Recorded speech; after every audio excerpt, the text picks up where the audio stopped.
Hey guys, thanks for joining us. Thank you. Thanks for having us. Right, so I love Society. Let me go ahead and get that out there. I was a young teenager when I saw it, a few years after it had come out. And that scene, the one I'm talking about, the the group scene had a huge effect on me, like burned into my head for years. So thank you. You mean the shunting scene? Yeah. The shunting. Yeah, we just got done. Well, the director and I were co-writing a novelization of Society, and we went over that shunting thing over and over again. And now it's to a point where if you read it, it's not, you can't really forget it now. I mean, it's like taking it to another level. But I have no idea about the book or when it's gonna. It's all up to the director, at this point. Right. But it was fun to work on it with him, and he was just yeah, it was interesting revisiting it in a novel form. And then there were some extra things in there too that weren't in the in the screenplay. But I think Screaming Mad George kind of set it off right when and of course he's mainly responsible for the shunting and for the surreal effects, which took it all well over the top.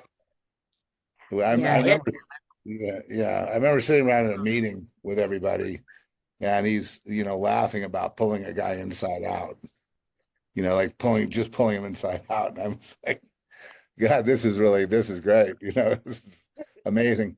And that was really all kind of a substitute for like an arcane kind of typical, um, you know, it was like it's about a boy in high society that's raised to be sacrificed. That's what it always was. But see, when you add in Screaming Mad George and you get Brian Usna helming it, you get all these amazing, geniuses working on it, it becomes something special. And I think that's, why it well, definitely the shunning scene and the talk about that is, well, that's also why we had a tough time getting into the US. Plus, there was a lot of sexual references, just like, this old guy just touching the girl's boobs and saying, the daughter and just saying, yeah, we derive a great deal of pleasure. Her mother goes, we derive a great deal of pleasure from her. So it's that's the kind of thing that kept it out of the US market. And right. and but that's why England liked it.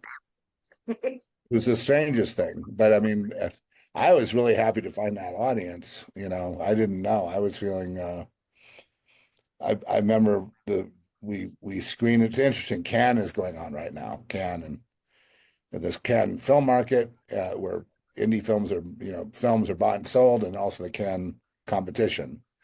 And they told me there was a review.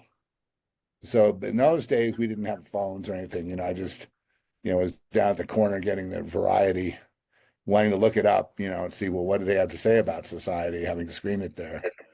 And it got the worst review I'd ever read in my life. And that helped keep it. See, things like that are what kind of kept it out of the market. What did she say? It's a film that should have never been made, and it was a pretentious kind of ridiculous. She was very offended by it, but she was offended almost like she was offended in a way that seemed, when people are overly angry about something, so there's something there in them that's being triggered. That's kind of how she was acting, but it was in print, and Right. so I don't know that was it didn't stop it. It was soon thereafter we got it to England, and then it was able to play there and did very well. Back in those days, I, of course, getting up to the dark side of society, I was still in my little bubble, pretending that everything was okay. Right, right. And I watched The Dark Side of Society this weekend, and it is definitely dark. But very interesting. I had no clue about a lot of that, the details that were revealed. Mhm. And all I can say is I'm sorry you went through all that. Well, it's still going on. And, I mean, it's not over. And Yeah. I hate to put it that way, but it's a bigger problem than just me. So it goes on. But I'm trying to get beyond it. What I realized, because I started in like having therapy. I should have probably done that. Well, I was forced 30 years ago. From now it was like voluntary. So, and something sort of started coming up in me that I didn't realize was there. I've been talking to this guy in Albuquerque, a young filmmaker who interviewed me also, and he was his philosophy is like he's like a communist Muslim, super left wing, whatever, and we're getting along just fine. And I'm wondering now, how can that be? Because I don't see myself that way. But then again, I discovered this well of anger toward the elites, toward the rich. I think Larry also helped to bring that up because he said, I watched an interview that Larry gave. They sort of threw me off the interview because I was saying things that they couldn't publish or whatever. And then they got Larry alone. Larry was saying something about hating the elites or society or the rich or eat the rich or whatever. And then this is just a couple of days ago, I was realizing that that anger about what they can do to you if they decide, you know what I mean? That anger is still there. And I've been interviewed, it's interesting. I've been interviewed too by some that I guess this is well received by people that believe the world is unfair, and it's whatever, all the systems in place are unfair and they hate them. And the people like that have interviewed me to see what I thought about it.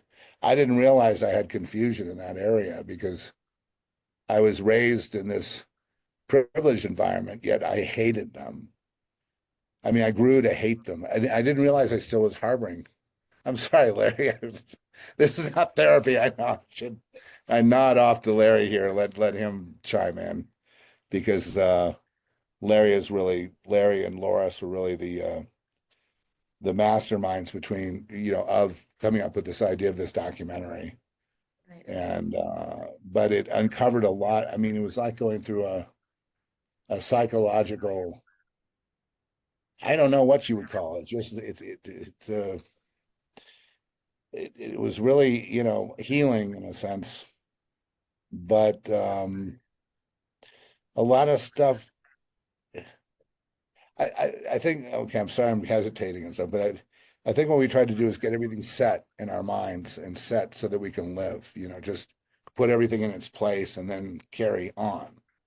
And the doc proved to me that I needed to look at all that stuff, Right. even though later in life, and man, I don't know how we even did that movie. When I think of what happened during it. And there were plenty of clues that it was real. And then finally, I eventually woke back up, but they had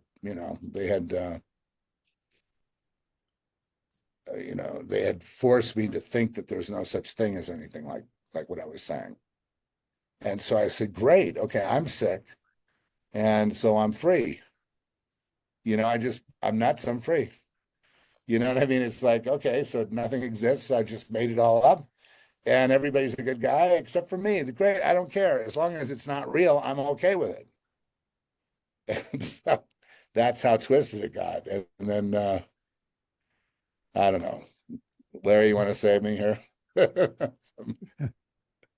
Hello. I'm not sure what the question was. And I don't know. We're just talking. That's the thing. We kind of, yeah, detoured a little bit, but what drove you to make this documentary? Was it just to heal and find closure?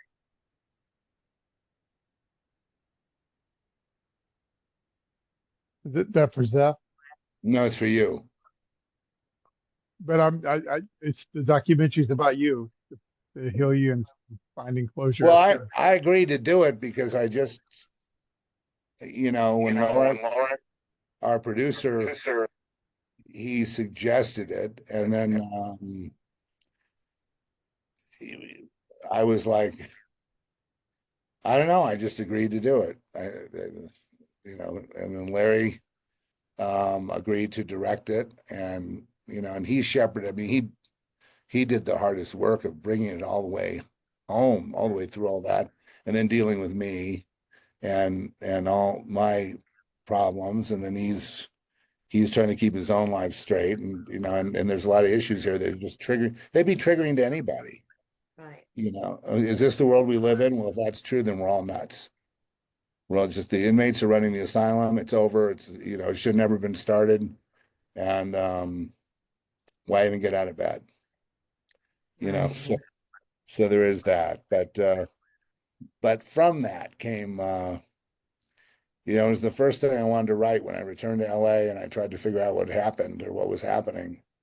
That when I went to that screenwriting school class or whatever, that was the first thing I wanted to write when I got through that. I was like sneaking it, just like it was like nasty.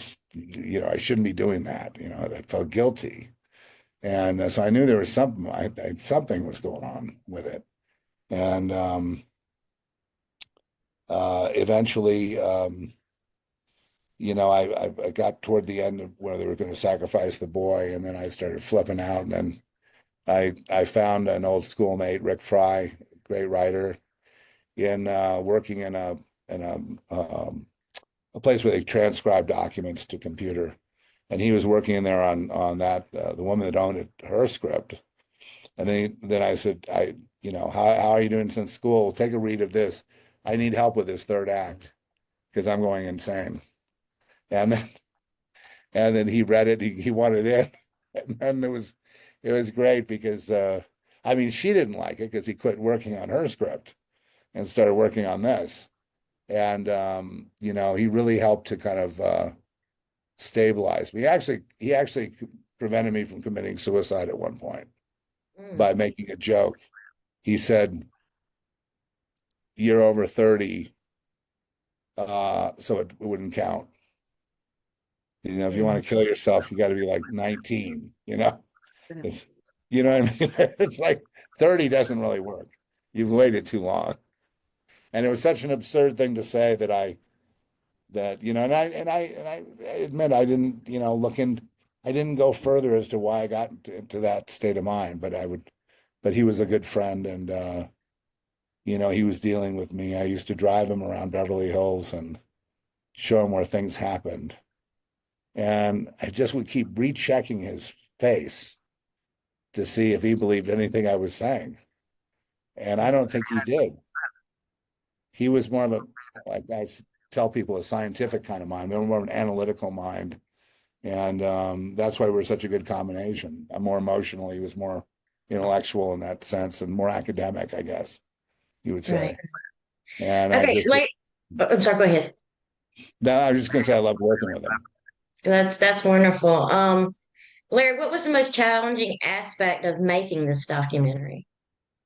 Well, it was a big learning curve for me because I'm used to doing fiction where I can control everything and rip people's arms out of their sockets. There's not a lot of consequences because you're the boss and you're telling the story, so you can do what you see fit. But with a documentary, that's stuff's real life. This is stuff that really happened to him, and so really wanted to be careful how we handled it and how we presented it, but yet be able to tell his story. So in that aspect, it was very. I mean, it was a big roller coaster. But then on another aspect, is the filmmaker. We completed a version of the movie that we felt like we were good with. Then we went off to our attorney to get it cleared, and what I thought was finished turned into another 8 or 9 months of going through. You can't say this, you could say that. And we got to take this out, and blur this, and it was a big deal. But I mean, I'm really proud of the movie we got. And I think that it's been a lot of healing. And as we've been out on the festival circuit and now at the movies coming out, we're getting a lot of feedback where a lot of people are inspired that Zeph could live through something like that. And yet now here he is, he's still making movies, he's telling stories. You know, it's very, very inspirational. It shows you what you can do with your pain. Right, definitely. And, you know, earlier you mentioned the movie that society being real. Could you explain that a little bit? Zeph, Me? or Okay. You, No, yeah. Zeph. Okay. That's me. All right. Um, well, being real in the sense that, the movie hits on everything that is real, but there's a lot more to it than the movie could ever encapsulate. And if people want to know more about the subject of mind control, gaslighting, gang stalking, especially, that was really hard to take when that started. And also just, the kind of, all right, so here's a shocking idea. And it's not an idea, I mean, this happens, but so just imagine the society as being a two-tiered reality. What's that? I'm sorry, guys. I guess I'm getting a phone call. Okay, it's gone. Jeez. Now, where were we? Two tier. Like the two-tiered situation. Like there's one, the surface world we live on, we all agree, and two and two is four, and blah blah blah. And good is good, evil's evil. And we're taught to live in that world. And then there's another world though that that's kept secret that everybody has to consent to in order to be accepted by society, even though you might not ever talk about it or don't want to know what it is. But you just understand there's something there, and you got those blinders on, and you're gonna just get through your life, and you're not going to go there. Well, what there is murder, and it's the murder of children, and it's the murder of and in my situation, it was like being in a organized crime environment. And I just didn't really think that I just didn't want to believe that was real. I just really didn't. I just didn't want to believe that people were, there's the mayor, there's the big, the big famous person, there's these icons and whatnot, but all that glitters is not gold. And so in a family, like in certainly circles and around the world, all over the world, you have things they can't let out, and if there's a child that's acting up, meaning he just doesn't get it, it just hardwired the wrong way, then they have to take care of that, the family, because if they don't, they lose their status, and they lose their could lose their income, they could lose, it's blamed on the family, like you clean up your own mess, and so that usually involves murder. And jails, mental hospitals, whatever you can do to discredit that person, so when that person talks again, they won't be believed. They'll be scorned as oh, he's crazy anyway, no one's going to believe this guy. And so they keep the secret. So the secret is then kept by very powerful forces. I mean, you're talking about like the US military, you're talking about I mean bad forces within those, or I'm not saying there aren't good people there, but I'm just saying in general, all the institutions of the world and all the organizations of the world, and that includes churches, too. It includes religious institutions. I mean, all the institutions of the world are controlled by this secret. And in fact, a lot of the churches that we attended when we were trying to, find a church, they didn't want us because we could see, like I saw there was an FBI agent there that was keeping dossiers on people. And so I reported that to the pastor, and we got kicked out. And he was removed the next day, but we then got kicked out. And and so that's a light version of it. The heavier version is some of the gaslighting, some of the that involves drug overdoses, which happened to me, and I talked about it in the documentary. It involved a lot of different people, a lot of moving parts, orchestrated by actually a guy that was from Hollywood music, and then ended up being a teacher in Colorado. I'm not going to say much more about him. I don't want to name him, but he ran this operation on me, and I wound up in Denver General Hospital, and my heart stopped, and they were just going to give up, but then they tried one last time, and they actually started going again, and I could hear them saying, "Oh no, it's," and the gaslighting is another thing that's very, very strange because it involves lots of people from everywhere. I mean, you can go in the streets of LA. You could be in one part of LA and another part of LA, and then it's like the same conversations going on. They know your name, they know where you're going, they know how to harass you. And that the goal there is to get you to commit suicide, is to move you to spread rumors about you being a bad person and then not be hireable and then not be able well, just isolate you so that you'll kill yourself. And then when you do, then they celebrate because, that means whoever was orchestrating it gets a move up. They move up the ladder to the next level. So the very top, I know this sounds terrible, like the worst horror movie you could ever even imagine, or sci-fi you could ever even imagine, and we're living in it. And back then, any talk at all, like what I'm doing right now, that's it. I'm looking out here for the ambulance attendants or the police or something. They're going to come get me.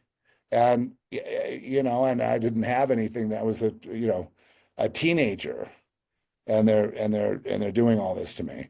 And not only that, but the kids were also participating in violence and things like that, and they laughing like hyenas about it.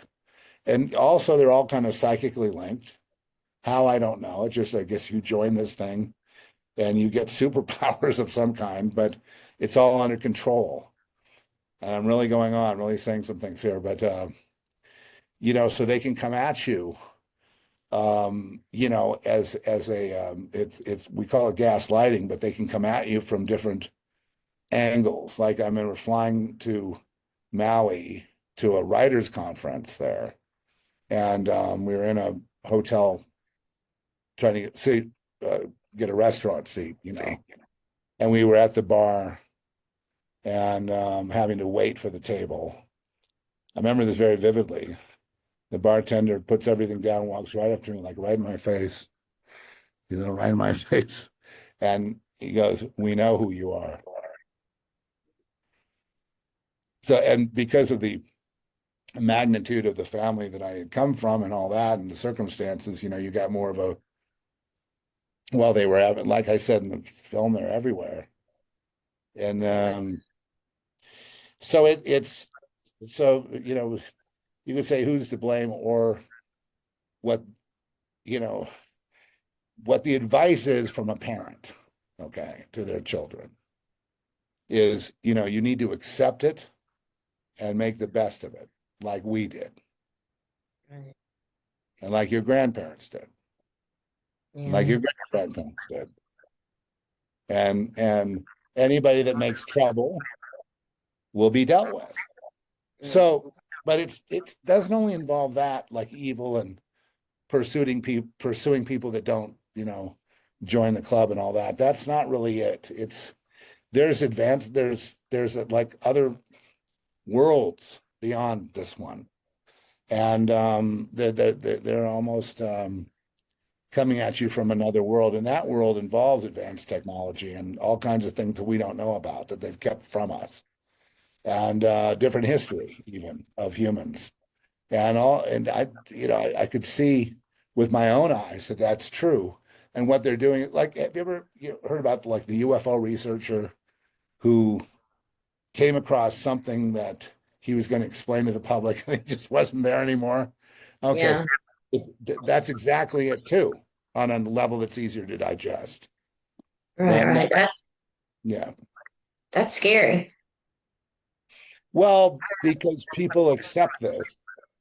I've always been like, when I was really little, and this may be because of abuse, I don't know, but I'd love to look at the stars, because I just thought, wow, I was just fascinated with the space and what's out there. And I think I was obsessed with getting out of here, even at a very early age. And I couldn't believe how people would just accept things, and a lot of it involves pedophilia, but pedophilia is really murder because, the trafficking of the children isn't about just prostitution. It's also about murder. And that's why I hate it when people don't include that, because that's the end game. You're not going to let those kids back in society. You think they're ever going to come back after what they know, after what they've been through? No, you'll never see them again. And so you got two choices. One, go along to get along, get along, little doggies. And two, fight it. And three, I guess there's a third choice, which is trying to go neutral, be whatever anyone wants you to be. But then you sort of start losing yourself. Who am I today? I don't know. And it's really crazy. I mean, the world we live in also shifts. Sometimes we have a week going and it looks like the week doesn't end the way it started. There's things that happen that didn't happen, or something new comes in, and it's just very artificial, very simulated. And so that's what I guess that's I'm not content to just stay in this world and just cosplay in this world.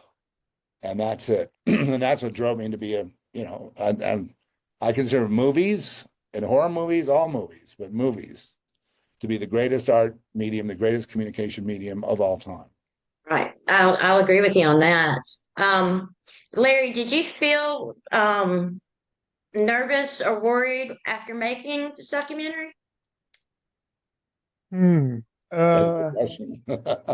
yeah, it's a good question. I mean, it's we're just telling Zeph's story is all we're doing, and what happened to him, and I thought it was fascinating the way Zeph had written Society and didn't realize that it was coming from his own life. They say we write what we know, and um, and we really do. The fact that he wasn't conscious of what he was doing was very, very interesting. And I was a big fan of Society and Brighter Reanimators. Part of the reasons I make films today. And when I got a chance to work with Zeph, and we joined up on Girl Next, I would always ask him about Society and what that was like, and looking for these behind the scenes stories. And he told me his life story, and I was like, oh wow, that's I'm from Alvin, Texas. I'd never heard, I mean, that was a lot to take in. So um, but over the years, as we continue to work together, I've heard you tell the story several times. It never changes. It's always the same. And so when we went to do this, I just saw it as like an opportunity. I mean, it seems to me it's helped him deal with it now and kind of process it, like to kind of move forward in a way. Right, right. Well, like I said, the documentary is it's important because we're seeing a side of not only your life, but also, a film that is a big part of many horror fans' lives. Because, like I said, It I mean, is. I remember having it on VHS. Yeah. I had a copy of Laser Disc. I wish I still had that. I don't have That it. was too fancy for me back in the day. Oh man. I, We would I go. I did watch it a lot though in the beginning, hoping to learn something. Well, we'd go after school and we'd go and we'd get a pizza and we'd stop by the video store, and we'd either get, and we'd watch them over and over. Society, Bride of Reanimator, Evil Dead, Nightmare on Elm Street. Sometimes we just grab them all and just go and have a marathon. And it was a lot of fun. It's fond memories. The That's fantastic. horror gets at things that you can't just get at any other way, Right. and it reveals truth. And it's extremely important that we have horror. It's really a blessing to us. Mhm. So I agree fully. and it's fun, Yeah. fun to And it's a laugh ton at. of, yeah. So do y'all plan on making another movie anytime soon? We have a full slate of films. We actually launched our own distribution, Craig's House Distribution, and we currently have 7 films that are in various stages of being released. And we've got 2 in pre-production right now, ready to go. And Zeph's got a ton of scripts in his garage and things that we keep finding these treasures, these unfinished movies, and then he keeps writing them.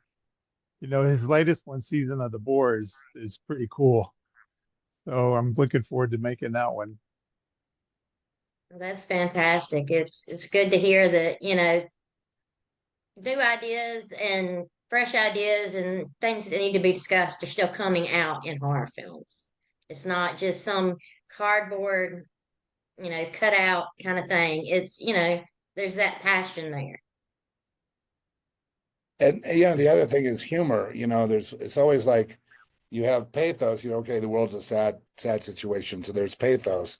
But then the humor comes in and just makes it. It's like food for us. It's like it makes everything okay. So I used to Right. go to movies. I mean, there'd be well, they would come out every week, and I go to the mall, and I had to be first in line. And if I wasn't first, I'd worry I wouldn't get my favorite seat. I mean, I'm actually obsessed on that, so I get there a half hour early or something. And I mean, it was a way of life, and then I turned to writing when I was, well, just as I was approaching 30 years old, because I was like, everything else has failed. So, and I was in a real tough spot. So I turned to the writing, and the writing, I have to say it, just like a lot of musicians I know and a lot of people I know in the creative arts, pretty much saved my butt. It was like, I really it really carried me forth, this idea of creating these characters and things. And then I didn't realize how hard the business was at that time, and how difficult it was to get a script read or whatever. I didn't care. I just was like seeing, words on the page. And then, and then I was in some workshops, and we'd share our pages with each other, and that was a lot of fun. And then naturally we always talked about the week's movies coming out and whether it was a good movie or a bad movie. And it just, used to go to a movie and then go out to dinner afterwards. Remember those days? I mean,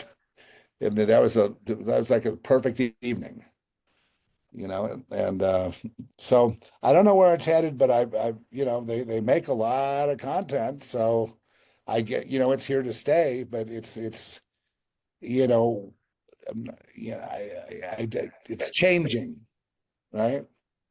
Larry, the business is changing. That's why we've become distributors, so we can make more movies and then distribute them and don't have to ask permission, which is kind of a death knell of creativity. Do you have permission to do this movie, please, sir? Mr. Giant Building, Mr. Studio, can I do this movie? Well, as long as you check these boxes, we'll give you the money to do it. So, and that's just unacceptable to a lot of us. It's I mean, if that's what you want to do is make money and that's it, that's fine. But I've been around a lot of people with money, and I could tell you that most of them I just can't stand anyway. So I just lost there goes the distro possibility of, you need to deal with rich people because how are you going to get that next movie done? Yeah, but it's not even what they've done to me or anybody. It's just this shallowness, this like obsession with nothing, with Like I want my seat at Morton's or at this restaurant or this, whatever. I went to, Jenny's getting into Radcliffe, and aren't we proud of her, And I just, and that's what I like to write about. I like to write satire about society. That's what I really like to do. Well, it definitely worked for you. So, that's always a good Keep thing. on going, more.